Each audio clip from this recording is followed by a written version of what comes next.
Good morning, ladies and gentlemen. Welcome to the Catalyst webinar series presented by the Education Committee for the Southern California PGA. The Catalyst webinar series is a bi-weekly educational platform for creating success and change in your club and career. We want to give a warm welcome to Todd Sammons today. He is the Director of Member Education for the National, and he's going to be presenting on the PGM program and professional development as a educational refresher for PGA members who have associates that are going through the program. And Todd's been gracious enough to come on the Catalyst webinar a couple times a year to take us through the PGM program as it changes, as it evolves, especially with live education coming back on at Port St. Lucie. And we're delighted that he's carved out this time for us to present. Thank you, Todd. Thanks for joining us on the Catalyst webinar series today. Thank you, John. I appreciate it. And I was just going to take everyone through a few slides here and talk about the program and how it's changed. And you mentioned, changing over the years. And, I'm a business school guy. And I don't know how many business school people we have on here, but, from 1967 till 1994, we did business school, and it didn't change for that period of time, which was a long period of time for something not to change. Since then, it's gone through several iterations from GPTP to PGM 1.0 to PGM 2.0 to PGM. Now we're in 3.0, and that's what I'm going to talk a little bit about today, because there are some differences from what you previously experienced, and some of you may have fit into each one of those areas that I just talked about. So we will we'll talk about what our purpose is, and basically, without reading these words on the screen, our purpose is to prepare individuals for the golf business and help them to get the best jobs that they can get and make the most money that they can make, and let them be in an area of interest to them. And we'll talk about that too as we move forward. The lifelong learning strategy. This came out a couple of years ago, and you'll see that there's two paths into membership: the associate program, which we're going to talk about today. There's also the student program is still alive and well in 17 universities across the country. And then as you work your way up as a member professional and then specialized, certified, and master. And I'll talk a little bit about those two before we finish. But the PGA requirements for the PGM program, these are the requirements here. And I'm going to talk about each one of these individually. And talk about the differences too between some of the people like you're going to have working for you probably went through the first iteration of PGM 3.0 or 2.0 or maybe even 1.0, and there's a little bit of difference. So the requirements, seminars, you still have to do seminars, you still have to do the work experience portfolio, you still have to do testing, and acceptable progress is still involved. So seminars, they're currently all online. If you would have told me back in 2020, in January, February of 2020, that we would be doing online seminars, I would tell you you're crazy, because we had actually talked about, doing some webinars, and quite frankly, we didn't do them because we didn't know how to do them. And then all of a sudden, this pandemic hit in March of 2020, and they said, we're closing. You can't come to the education center anymore. And but you're going to continue to do seminars. You're going to do them all online. So we figured it out. We had a great IT team that helped us do it. So from January or March of 2020 until today, we've done we've allowed over 2,000 associates to continue their progress by doing these online seminars. But they're currently online. That we do plan to go to in-person in March or April of 22, and that's right around the corner. We're getting ready to enter our new building. Hopefully, as a staff, the education staff will be able to enter the building in December at some point and get the building ready. It's going to take us, quite a few months to to get the technology where we need it to be and things of that nature. And the golf course and the range, they really don't open until the fall of 22. So we're going to have to figure that out as well. But we plan to be live for level 2 and level 3 only. Level 1 will continue to be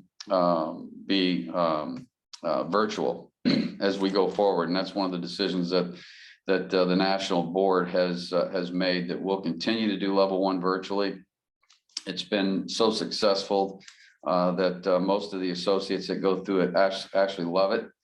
The cost is $750 for these virtual seminars, but the cost is going to stay the same for the seminars in Frisco, and they're going to be $750. As you see there on the screen, that doesn't include travel. The associate is going to be responsible. We're putting that back in the hands of the associate. I don't know if any of you went through business school, but if you did, you'll remember that we just paid a price to go to business school, and then they made some hotels available for us, but we booked those on our own.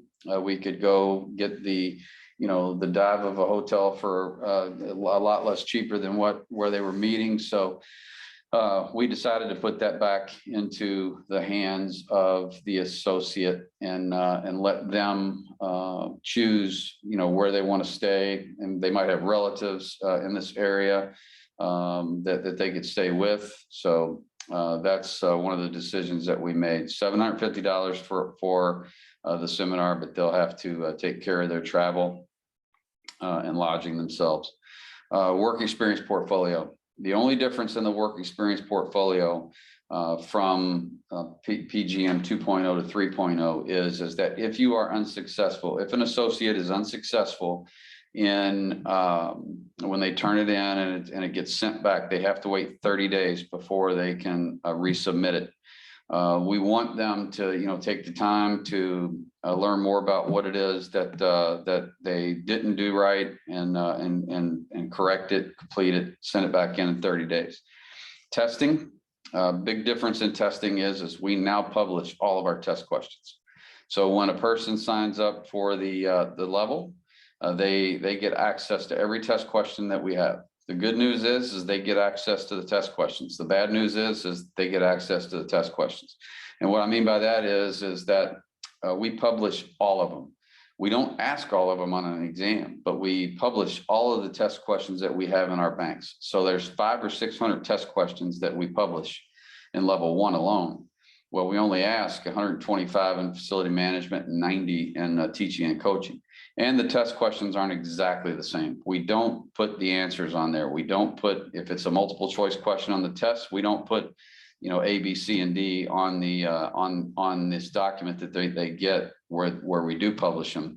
We ask it in a different way that points them back into the manuals, and then they can go back into the manuals and find the information and be prepared. And we also we ask them not to use that as their only resource, because the test questions come from the content and the learning outcomes. If they can go and look at the learning outcomes in each subject and go into the manual and find the answers basically to what those are asking, they're going to be fine.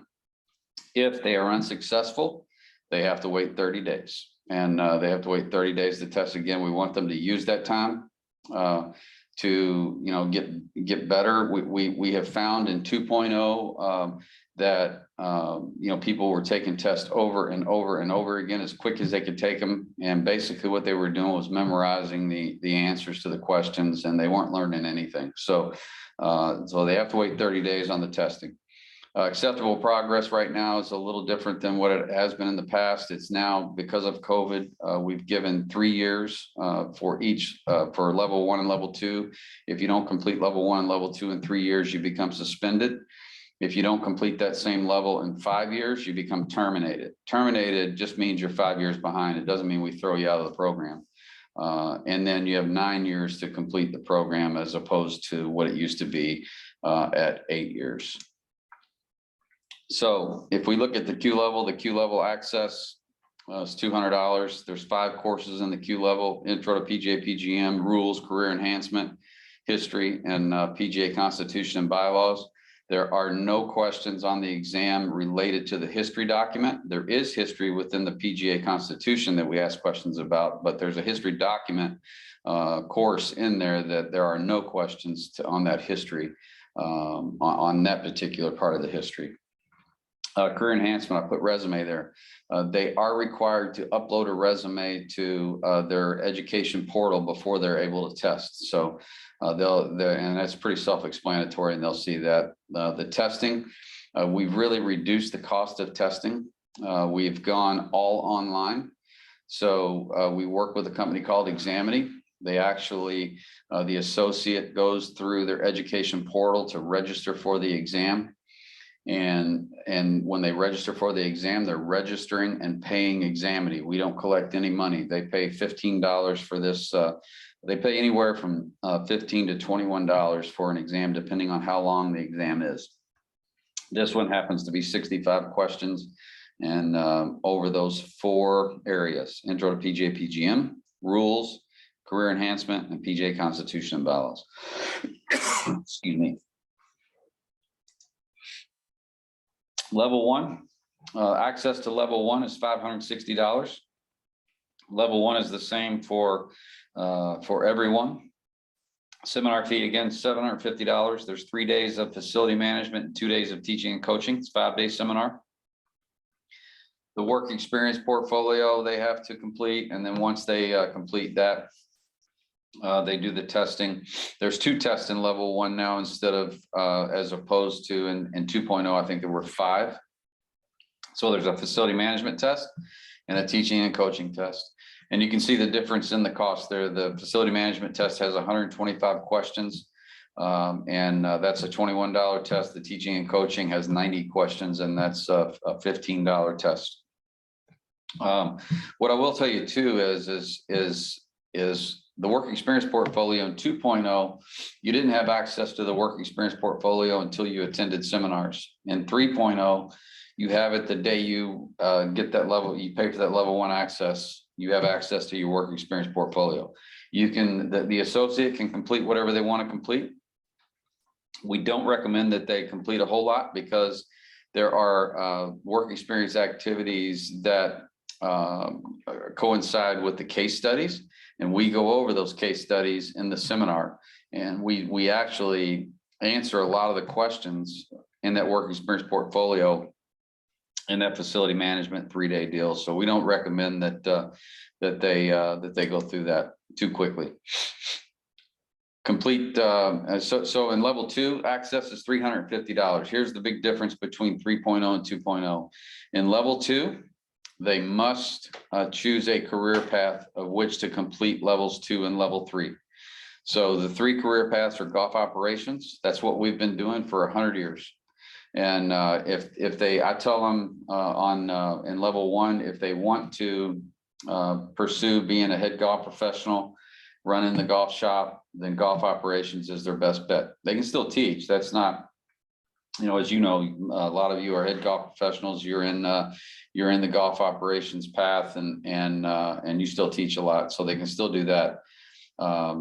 But golf operations level 2 and level 3 are the same as level 1. You'll go through 3 days of facility management and 2 days of teaching and coaching. Teaching and coaching, if they want to be a teacher full-time, then this may be the avenue that they want to go. It's 5 days of teaching and coaching in level 2 and 5 days of teaching and coaching in level 3. A little bit of business sprinkled in, but not much. And they have to have thick skin, because what we're doing in the level 2 and the level 3 portfolios is we'll take what they have to do in the portfolio, and we'll show them teaching a golf lesson to the rest of the class. And the rest of the class, in the seminar, will basically talk about each one of them and how they taught their lessons, and what they liked, what they didn't like, what they could do better in each one of those. The portfolio in there is a little tougher, because as opposed to in golf operations in level 1, you have to video 3 golf lessons, but you have to only video the first 5 minutes and the last 5 minutes of each lesson. And teaching and coaching, it's about 10 lessons in level 2 and about 10 lessons in level 3, and you have to video the whole lesson. So A little bit more difficult. I tell them, please don't choose teaching and coaching because you think that's the easy way out. And then executive management. Executive management is for those that want to be the CEO or the general manager of the facility. And they'll do executive management for level 2 and level 3. It's more along the lines of leadership, marketing, things of that nature. And it's all week in level 2 and level 3, no teaching, all business and leadership and things of that nature. Again, seminar, $750, work experience portfolio and testing. Testing's anywhere from $15 to $21. I think it's a little bit more expensive in golf ops because the test is a little longer. So that golf ops and executive management, I think those tests are $21 and the teaching and coaching test is $15. Level 3, again, you're going to stay in the career path. $350 for access, $750 for the seminar, and then work experience portfolio and testing. I will say that in level 3 in golf operations and executive management, we do a business simulation in those 2 career paths. And that business simulation basically is they run a club, and they run a club for 3 to 5 decision periods.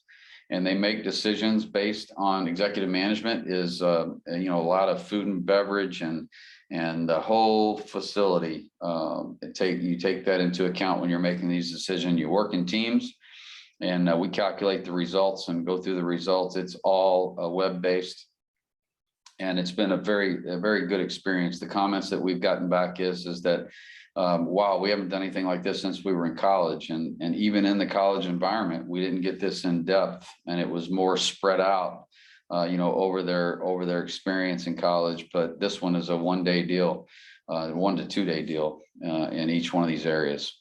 So that's the big difference in level 3 executive management and golf operations. This is just a picture of what the coursework is, what's involved in the coursework. This is the golf operations path in level 2 and level 3, and you'll see that that's a lot of the same information that we went over in the 2.0 program, just delivered a little bit differently. And what I'll say too is that in level 1, the reason we call it facility management is because we don't do one subject a day. So in 2.0, you did business planning on Monday, you did customer relations on Tuesday, we did tournament operations on Wednesday, golf cart fleet management was a self-study, and we did teaching on Thursday and Friday. And I asked him, I say, is this what you do at your job? Do you just do business planning on Monday? Do you just do customer relations on Tuesday? Do you just do tournament operations on Wednesday? And obviously the answer to that is no. You're in and out of each one of these areas every day that you work in the golf business, as you all know. And so we are in and out of each subject every day, Monday, Tuesday, and Wednesday. Those 5 subjects that you see in level 1 there, we start with business planning, career enhancement, but customer relations is in each day. Tournament operations is pretty much in each day, as is golf cart fleet management. And that's a difference. But then level 2 and level 3 are a lot the same too, as the subjects are the same as what you would have gone through in 2.0 and before. Teaching and coaching, a little bit different. You'll see this, in level 2 and level 3. There's a lot of different subjects that we go through. There are simulations that they do in teaching and coaching, but they're individual simulations.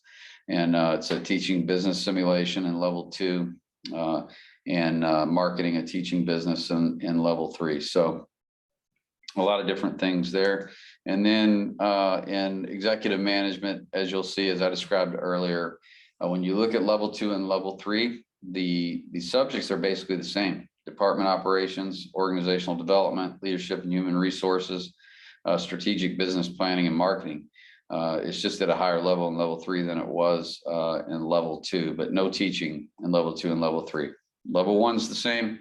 When you choose those career paths, it's different in level 2 and level 3. And I just wanted to spend just a couple of minutes and talking about once they become a member and And the specialized program is available to them as soon as they become a member. They can complete the specialized program. They complete 30 courses required, and then 10 basically self-selected or elective courses. And then they complete the ADM certificate and the capstone for the career path. They also have to advise 3 new PGA members on their experience, and once all that's complete and approved, then they become specialized. And certified program, the difference today in the certified program than it was in the past is that you have to be a member, and you have to be specialized, number one, in the area that you want to become certified. The second difference is that you have to wait 5 years. You have to be a member for 5 years and working in the career path for 5 years to be able to complete certification. And the third big difference is we put this in the members' hands. We don't really have things that we make mandatory. You can go out, for instance, if you're doing teaching and coaching and you go get TPI certified, that will count. You have to get 250 MSRs. 40 of those MSRs, or actually we call them career path education hours. 40 of those come from specialized, but then you'll have to get 210. We do have a couple of exciting opportunities from UNLV. There's a certificate in executive management, and UNLV, for completing that, you get 100 credits. And then there's a biomechanics course from Penn State and teaching and coaching. And if you complete that, you get 100 for that as well. But you can amass those any way that you want to. And then once you complete that and you're a member for 10 years, then you can do the master professional program. And we have, in your desired career path, you develop your project based on the guidelines that we have. And in executive management and golf operations, you write the project. There's a mentor that works alongside of you as you write that. And then once that's complete and approved, then you come to Frisco and present for an hour. And then you once you present, we'll get feedback, and we'll also there'll be a Q&A, and you'll basically have to defend what you wrote. And once that's done and approved, then you become a master professional.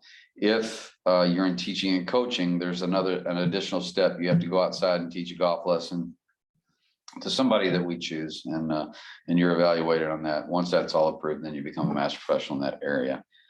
Just wanted to give a few quick examples of those 3 different things as you become a member. And then I want to open it up for questions, but I first wanted to give you some contact information. This is my email and my cell phone number. Feel free to email me or call me anytime on those numbers.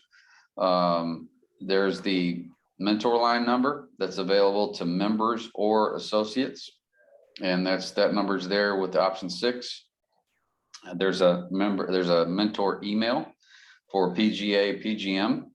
And then at the bottom, I don't know if you know this, but anybody that you have working for you, you can go on to pga.org. The link is there at the bottom. Basically, if you go to pga.org and you sign in, and then you go to go to search and just put associate acceptable progress, this link will pop up. And you can go to that link and you can enter your associate's name, and it will tell you exactly where they are in the program as of the day that you put it in. I know that sometimes I speed through some stuff. I hope that you asked or you have some questions, and or that you can remember. If you can't, you can use any one of these deals here to contact me. Thank you very much, Todd. Appreciate you taking us through that. Can you talk a little bit about the stages of certification that go from member professional to specialized to certified to master? I think it was on your second slide. Yeah, it's let me go back to that real quick here. Yeah, right here. So basically, you complete the PGA, PGM program, you amass the credits that you need. You have to pass the PAT to become a member. Let me talk about two different things too that recently came to bear. One is that if an individual has a problem completing the PAT, it used to be that they couldn't take the exams in level 3 until they passed the PAT. We always argued that the PAT was a requirement of membership. It wasn't a requirement of the PGA PGM program, but somehow it got stuck in there to where they couldn't complete the program. And then their time runs out and they their 8 years or 9 years as it is today runs out, and then they can't complete the program.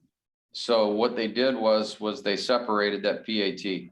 And not only did they separate it from the PGM program, if they complete the PGA program in their time allotted and they still haven't passed the PAT and their time is running out, when their time runs out, they can become now a B25. And a B25 is basically a person that has completed all the requirements for the PGA PGM program. And the only thing that they have left to do to become a member, is a Class A member, is to complete that PAT successfully. So that's one change that was made. The other change that was made was we now have what we call an affiliate program. So one can join the program without passing the PAT, without having a job, and they can complete level 1 without having a job or completing that PAT. They have to have a job to go into level 2, but they can complete level 1 without doing that. So they become a member after they complete the program and all the requirements of membership. They can go directly into the specialized program. And the specialized program is what I talked about before, where you have to complete 30 required courses. It's all online, 30 required courses and 10 self-selected courses. You have to complete the ADM certificate, and you have to advise 3 new golf professionals, and that's all documented on your education portal. And then you have to write a paper, and the paper is nothing more than 8 to 20 pages, and you talk about what you learned and how that influences what you do. You probably could write that paper right now without even going through the program. So then once that's complete and you become specialized, after you're a member for 5 years, you're working in the career path for 5 years, you can go into the certified professional program. The certified professional program, again, is a little different than what it used to be. You have to amass 250 career path education hours. 40 of those come from the specialized program. And so then you have 210 left, and you can go get those any way you like. They have to be approved. You have to submit them. They have to be approved. They have to be within your career path. But once they're all submitted, then you'll do either a capstone at the end. In the executive management, you can use the UNLV certificate as your capstone. In the teaching and coaching, actually, you can use that in golf operations as well. And then there's an additional 100 that you can get through the in teaching and coaching through the biomechanics certificate from Penn State. Once that's complete, you have to be a member for 10 years and working in the career path for 10 years to complete the master professional program. And that's, writing a project. You have to mentor at least 5 individuals and document all that. And then there's different phases of the project that you have to complete. I've seen projects anywhere from 40 pages to 700 pages. We don't want you to write the same thing over and over again to get a page count. That's not what it's about. If you can say what you need to say in 40 pages, that's great. And adhere to the guidelines. There's also a literature review that you have to do. We asked you to read 10 documents, books, documents that have influenced your career and your career path, and write a synopsis on those as well. And once you submit that, then you come and it's approved. Then again, you come to Frisco, you do the presentation for an hour, you defend for about 45 minutes, and then in the 2 career paths, executive management, golf operations, you're done. You've either passed or you didn't. And then in the teaching and coaching, if you pass that indoor part, you go outside and teach a golf lesson. If you pass that, then you're through and become a master professional in teaching and coaching. Now you talked about level 1 is going to remain virtual. Is there a correlation between the decision to keep that virtual and the failure rate of level 1 associates, and making it just easier to get through or more inviting? Can you kind of explain the rationale behind why level 1 is remaining virtual? Yeah, it's basically, if you will, the core level, and it's the basics of what we do. And we felt like we've had such success doing it over the last 18, 19 months that and we've seen the comments that have come back. It allows them not to have to spend money, to travel and to choose their own hotel and things of that nature. So it just became basically something that we felt like we could continue to do. The board wanted us to continue to do it that way so that they could get through level 1 and then really dig into level 2 and level 3 here in Frisco. And one of the questions that I see is Andy, I think, said that he calculates over $3,700 in expenses before travel and lodging. So if you look at the expenses that before, where we charged $2,000, and we took care of the plane flights and things of that nature, and the hotel, it was over about, if you added it all up, it was obviously $6,000 for level 1, level 2, level 3. If you throw in some we don't take care of dinner, they had to spend the money for that. It was well over that. We feel like now that this is a cost savings actually, and they can get the flight for whatever they want to get it for. And oh, by the way, if they, for instance, if they lived in Port St. Lucie, they still had to pay the $2,000, but they only got $250 back as a travel voucher on Delta, who's what we used before. Well, we know that if you go online and try to get a flight at that point in time for $250, it wasn't going to happen. Right now, because we're in Dallas and we're more centrally located, there's all kinds of direct flights that are cheap, and we feel like that this is a cost savings, and that's what they've asked us to do. Actually, the board's asked us to try to trim the cost, and we think that it's $750, and then them taking care of their travel expenses and food and things of that nature, that they're going to save money. So to talk a little bit further about the level 2 and the level 3 going live in Frisco in March and April, could you talk about where the completion of the facilities, the educational facilities, are right now? Yeah, they're hard at it. They were doing tours of the building for a while on Wednesdays and Fridays, I believe. And so John Newkirk is the gentleman that he worked in the section office for a long time, section business office for a long time, but he's been spearheading that effort. They had to cut it off because they brought in another 150 employees into the building to ramp up how fast they were going to get this done, and so they've made some great progress, and it looks great right now.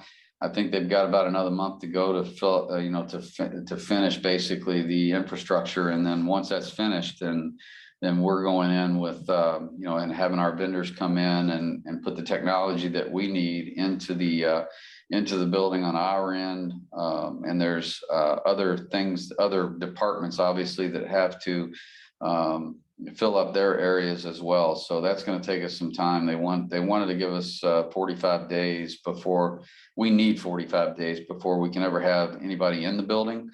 But the building's not going to open per se until like February. I think they're aiming at February 22nd to the 25th. So then we're gonna try to have our first offering towards the end of March, 1st of April.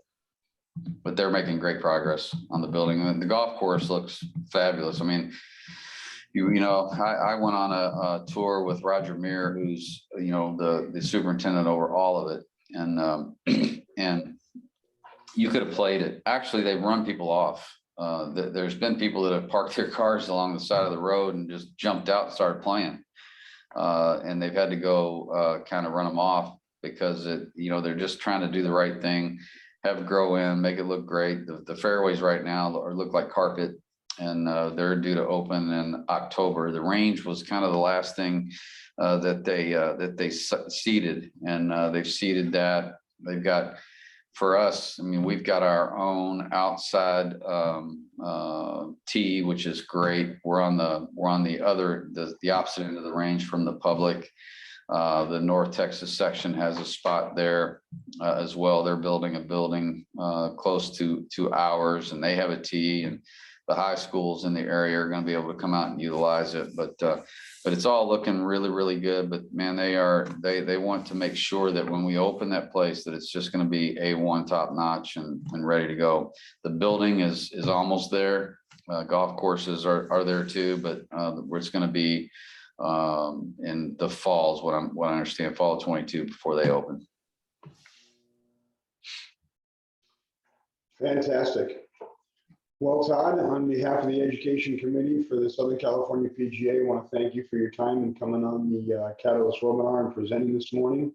As we've spoken in the past, this is a valuable opportunity for members to see where the associateship educational timeline is and the evolution of that program. Want to thank you for coming on, and for everybody that's on the live webcast this morning, you will receive one MSR for attending Todd's presentation. This will be recorded and uploaded to the Catalyst landing page on the SCPGA website. And those that are viewing this after the fact, you can take the Catalyst quiz on Todd Sammons' presentation, and a score of 70% will earn one MSR credit for taking the Catalyst after the live date. Todd, thank you very much. Everybody, thank you very much for joining us this morning. Have a great day, everybody. Take care. Thank you.